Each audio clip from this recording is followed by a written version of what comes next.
You don't want your seller's agent charging you 5% and only giving 1% to the buyer's agent. Most big brokerages also have a fee. If they were not upfront with you to begin with, that's probably not somebody that you want to work with. Hey guys, Jeff Brower here. I'm out here on this snowy, cool day right along Lake Erie. So I wanted to talk today about realtor commissions and what you can expect to pay, what questions to ask when you're talking to a realtor that's going to try to sell your home. When it comes to commissions, we at Keller Williams, we have a standard scale that they present to us. Now, everything is negotiable. Say that your selling realtor is charging you 5% to sell your home. Well, that number is what covers both agents in the transaction. So that number is going to be split with the other agent. But it's important to ask this question when you're interviewing realtors, because a lot of people will see the one number that this realtor is trying to tell them, say it's 5 or 6%. But the bigger deal in asking about this percentage is how much they are going to give to the buyer's agent. A lot of people don't even think about asking this question, but it's a big deal because it affects how many buyer's agents are going to bring their buyers into your home. I've had it happen before where I'm representing a buyer and I know that this buyer, the seller's agent, was charging 5% on a $600,000 home, and I think my end commission at the end of the day was $8,000.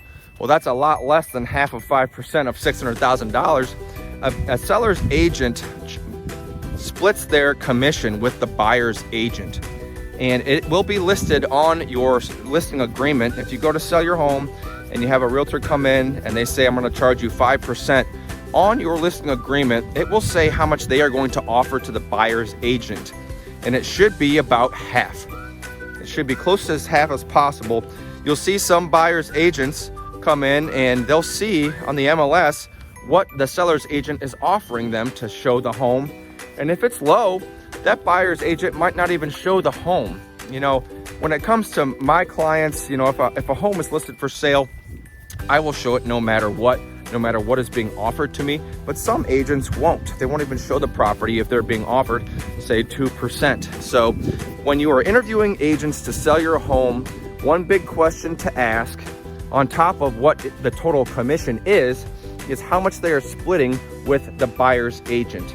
So if you have 5%, say, for your home, you want that other half to be 2.5% or close to it. You don't want your seller's agent charging you 5% and only giving 1% to the buyer's agent, because no one's going to bring their buyers. And at the end of the day, you might not know the difference. It's going to cost you the same, but they are keeping a lion's share of that 5%. And so it should be as close to half as possible.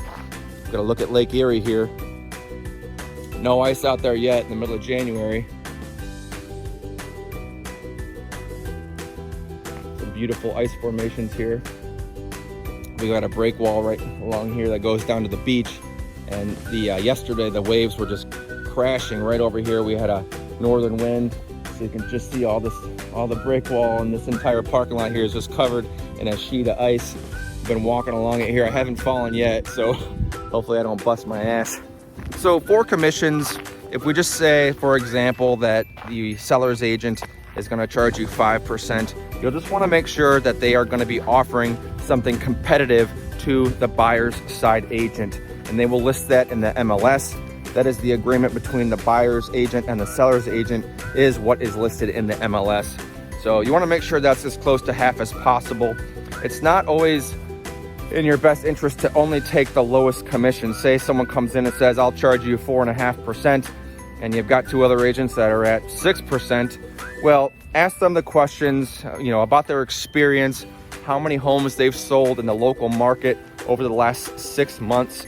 Maybe have them give you a list of those homes. They can print you out what they have sold. And a difference of 1% in a commission, you might think on your $500,000 house that you're going to be saving $5,000 if it's 1% less. Well, if you're going with an agent who might not be experienced, is newer, or doesn't have the skills required to negotiate properly post-inspection on your behalf, then it may behoove you to think about that again, and might make more sense to hire the agent that costs a little bit more on the front end, because that agent has the experience to save you money on the back end. And a difference of 0.5%, 0.25%, even 1% can be made up for by an agent that knows what they're doing. On one deal last year, I saved my sellers $20,000 by negating a repair request that was incorrect by an inspector.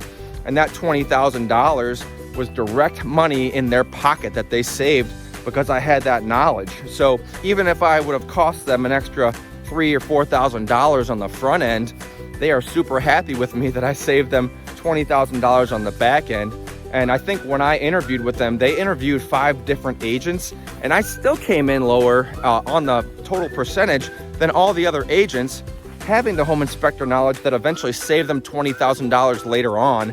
So they were super happy with me, left me some great reviews. A couple other questions to ask when you're interviewing agents is if there are any fees involved. You'll see a percentage, but most big brokerages also have a fee.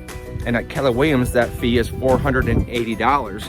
Well, ask them about the fee. Make sure you know what it is. You know, sometimes agents will pay those fees for their clients. I actually, depending on the home and the price point, I sometimes offer to pay that $480 fee for my clients, because if you think about it, if I just take it out of my total commission, then it's just less taxable income in the long run. So it might affect me less than $480. You know, if it costs me $480, that just comes as a deduction for my income. So really it might cost me $3,000, it might cost me $300 at the end of the day.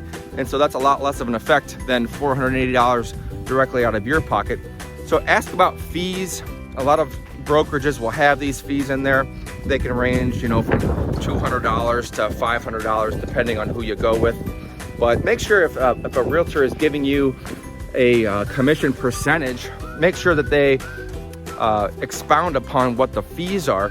And it might be better to actually wait and see, if you're interviewing these agents, it might be better to wait and have them give you their presentation, and they're gonna say, okay, I can do this for 5%, and here's what I offer, and blah, blah, blah, blah, blah.